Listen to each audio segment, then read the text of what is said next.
You know, it has to be blamed on white supremacy because everything is blamed on white supremacy these days. That horrible shooting in Atlanta at the massage parlor, that was blamed on white supremacy. The anti-Asian attacks more broadly being blamed on white supremacy. There was some hit piece about me. There's always some hit piece about me, but from one of the Media Matters or one of the leftist attack groups, saying that if you ever make a joke, any kind of joke about the Wu flu, you know, you call it Kung Flui or Lung Pao Sicken or any of those sorts. Chop Flui was the one, or any of the other. I'm sorry that many of the very funny terms are escaping my memory right now, but that is perpetuating anti-white or anti-Asian bigotry and white supremacy. And the thing is, the numbers just don't show that.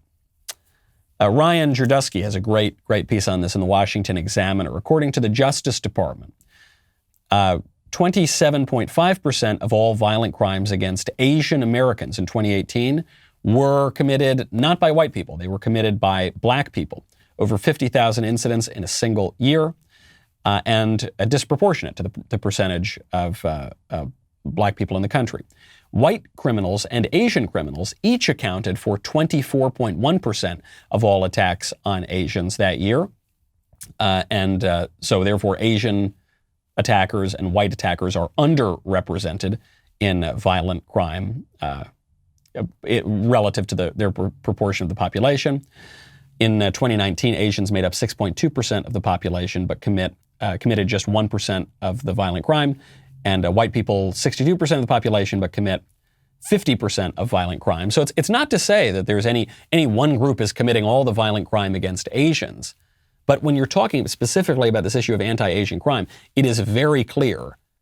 The issue ain't white supremacy. And the idea of white supremacy is being pushed simply to have a scapegoat, simply to have an explanation that would jive with political correctness, even though it has nothing to do with it. There was a gal who took to TikTok, as all of our brilliant philosophers do these days, and she made this point that I am sure is being taught in corporate America in the schools, which is that even non-white people, when they commit crimes, can be doing so because of whiteness.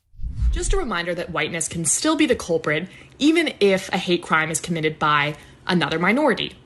White supremacy has many mouthpieces. Don't underestimate that. White supremacy has many mouthpieces, including all the racial minorities attacking other racial minorities because they don't realize that deep secretly their motivation is how white they are underneath their actual race and motivations, or something like that.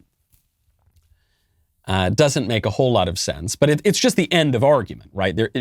That gal is not making an argument, and I don't blame her. I'm sure she was indoctrinated into this through much of our culture. This idea that no matter what the facts are, you have to blame whiteness or the patriarchy. And it's unfalsifiable, and there is no debate, because there is not one piece of evidence that you could ever present to someone espousing that argument that would change their mind about it. The argument that whiteness and patriarchy or whatever are the cause of all the problems, that is not the conclusion of people who have been thinking about this issue. That's the premise. That's the hammer, and therefore every other problem in society looks a whole lot like a nail.